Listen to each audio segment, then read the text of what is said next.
कहानी उस घर की है जहाँ बहू और बेटी को एक माना जाता था, लेकिन फिर। अरे शिखा बेटा, तू रसोई में क्यों घुसी रहती है? जा, रोटी मैं बना लूंगी। नहीं नहीं माँ जी, आप बैठिए, बस सारा खाना बन ही गया है। श्वेता को बोल देती हूँ, वो खाना लगा देगी सबका। सॉरी भाभी, मेरे पास वक्त नहीं है। माँ, मुझे पैसे देना, पार्लर जाना है। हाँ हाँ चली जाना, भाभी को भी ले जाना। वो भी जाने को बोल रही थी पार्लर, पर पहले ना मदद कर दे उसके खाना लगाने में। देख माँ, वो बहू है, उसे बहू रहने देना, इतना सर पर मत चढ़ा भाभी को। श्वेता, ज्यादा मत बोला कर। बहू और बेटी में कोई फर्क नहीं होता है। जा जाकर काम कर। ननद को माँ का भाभी से इस तरह प्यार करना बिल्कुल अच्छा नहीं लगता। वो बार बार किसी न किसी तरह माँ को भाभी के खिलाफ भड़काती रहती, लेकिन कोई फायदा ना होता। एक रोज, अरे बेटे किशन, जा बहू को कहीं घुमा कर ला, सारा दिन घर में काम करती रहती है। हाँ हाँ माँ, हम लोग जा रहे हैं ना गोवा। अच्छा जी, भाभी ने तो हमें बताया भी नहीं। वैसे तो सारी पंचायत करती है, ये गोवा वाली बात क्यों छुपा गई हमसे? अरे क्योंकि उसे खुद नहीं पता था बहन। मुझे टिकट सस्ती मिल रही थी तो मैंने बुक कर दिया। हाँ शिखा, पैकिंग कर ले, संडे हम जा रहे हैं गोवा। दोपहर में शिखा पैकिंग कर रही थी कि सास आ जाती है। ये क्या बहू, साड़ियाँ? अरे गोवा जा रही है घूमने या फिर शादी में मायके हैं? माँ जी, ऐसा कुछ है ही नहीं, समझ में नहीं आ रहा क्या रखूं कपड़े में। अरे तेरी और श्वेता की साइज तो एक ही है, उसके कुछ मॉडर्न कपड़े ले ले, आकर लौटा देना। हाँ माँ जी, ये ठीक रहेगा। शिखा श्वेता के पास जाती है और उससे कपड़े मांगती है।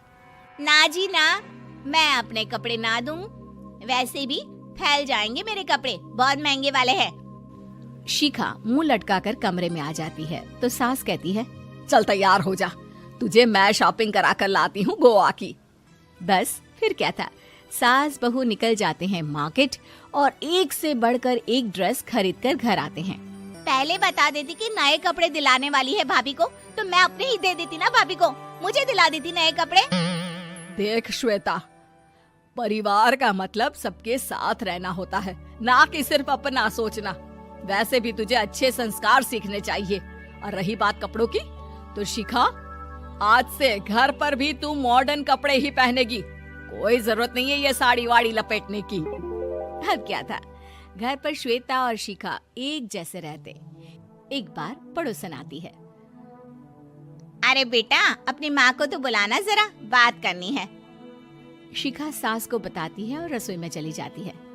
ये आपकी बेटी बहुत बड़ी हो गई है, इसके लिए एक रिश्ता है, कहो तो बता दूं।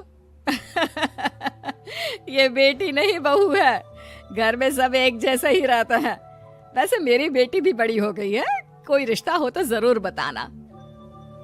पड़ोसन रिश्ता लेकर उन लोगों के घर आती है। तब श्वेता की होने वाली सास कहती है, तो ये घर है, कितने मंजिल का है? और ये बहू ने आपकी क्या पहन रखा है, जीन्स टॉप? अरे भाई, साड़ी वाड़ी नहीं है क्या इसके पास? देखिए, सर्दी है तो साड़ी में बहू कैसे मैनेज करती, वैसे पहनती है साड़ी भी। देखिए, हम लोग ठहरे पैसे वाले लोग, कोई कमी नहीं है हम लोगों के पास पैसों की, बहुत पैसे हैं, जमीन, नौकर चाकर, कार, सब कुछ है, लेकिन घर में संस्कारी बहू चाहिए। समझ रही हैं ना आप? सास कुछ कहती कि श्वेता बोल पड़ती है, हाय रे, नौकर चाकर से लेकर जमीन, कार, पैसा, हाँ हाँ मुझे रिश्ता मंजूर है मुझे। अरे रुक जा श्वेता, मैं बात कर रही हूँ ना।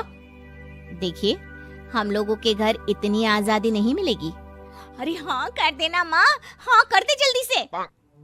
सास क्या करती, बेटी की शादी ऐसे घर में कर देती है जहाँ ना उनके विचार मिलते हैं और ना ही आचार।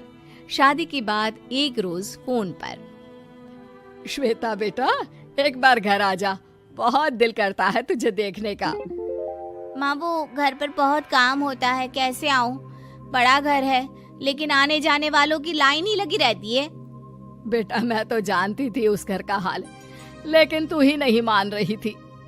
माँ देख, हर घर का यही हाल है। तेरी बेटी को यहाँ घूंघट हटाने की परमिशन नहीं है और एक तरफ भाभी स्कर्ट पहनकर घूम रही है। बेटा, मुझे क्या पता था कि मेरी बेटी को ससुराल के नाम पर पिंजरा मिल जाएगा। अच्छा माँ, फोन रखती हूँ, सास को गर्मा गर्म रोटी खिलानी है। तुम लोगों की तरह नहीं कि एक रोटी बनाओ, एक सब्जी बनाओ, फिर सारा दिन फ्री होकर घूमो।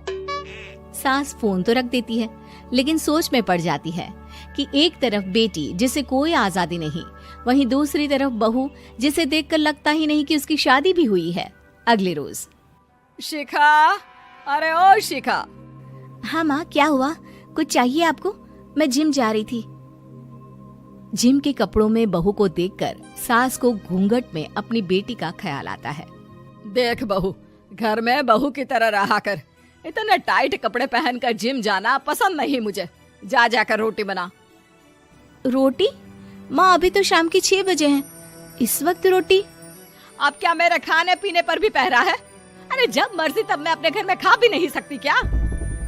बहू को अजीब लगता है। वो समझ नहीं पाती कि जो सास कल तक इतनी सपोर्टिव थी, उन्हें अचानक से क्या हो गया। वो किचन में जाती है, गरम रोटी के साथ 2 तरह की सब्जी, रायता, सलाद सब लेकर सास के पास आती है। माँ जी, खाना। इतना सारा खाना? राक्षस समझा है क्या मुझे? रोटी मांगी थी मैंने गर्मा गर्म बस। पर माँ जी, रोटी खाती किससे आप? सब्जी तो बनानी थी ना। अरे भूख मर गई मेरी तेरी बहस से। जा जाकर काम कर, अंदर पूरी रसोई साफ कर। बहू अंदर चली जाती है। थोड़ी देर में श्वेता घर आती है। अरे शिखा, जल्दी से चाय ला, पकवान बना, मेरी बेटी आई है। अरे नहीं नहीं माँ, ड्राइवर बाहर खड़ा है। मैं तो घर का कोई सामान खरीदने के बहाने यहाँ आ गई हूँ, मुझे जाना होगा। अरे बेटा, पर कितने दिनों बाद देख रही हूँ तुझे। रहने आ जाना 2-4 दिन के लिए। आ जाऊंगी माँ, जब मेरी सास मरेगी तब। मैं तो रोज मन्नत मानती हूँ कि मेरी सास मर जाए तो अच्छा है। अच्छा चल, जा रही हूँ माँ। हे भगवान, कैसे कैसे दिन देखने पड़ रहे हैं मेरी बेटी को। सास अंदर जाती है, जहाँ श्वेता की जिम वाली सहेली का फोन आया होता है। क्या बात है, आज जिम नहीं आई? अरे पता नहीं यार, आज माँ को क्या हो गया अचानक। पर खैर कोई नहीं, लगता नहीं कि मैं अब जिम आ पाऊंगी। शिखा स्पीकर पर बात कर रही थी, जिसे सास सुन रही थी। यार, ये सास ना होती ही ऐसी है। मैं तो कहती हूँ बुढ़िया जल्दी मरे और तू आराम से जिए। शिखा को सहेली की बात पर गुस्सा आ जाता है। माँ के मरने की कौन सा बच्चा दुआ मांगता है मोहिनी? आगे से ऐसी बात मेरे सामने मत करना। हमारे घर की शोभा ही माँ है। क्या हुआ जो थोड़ी सख्ती दिखा रही है? उसमें भी कोई ना कोई उनकी भलाई ही होगी। मैं तो कहती हूँ भगवान मेरे जैसी सास सबको दे, जो सिर्फ माँ की तरह है। सास वाली तो कोई बात ही नहीं है उनमें। सास ये बात सुन रही थी। उनकी आंख में आंसू आ जाते हैं कि क्यों वो बेटे की किस्मत में बहू को भी भागीदार बना रही थी। शिखा, अरे ओ शिखा, क्या हो गया? जिम नहीं जाना क्या?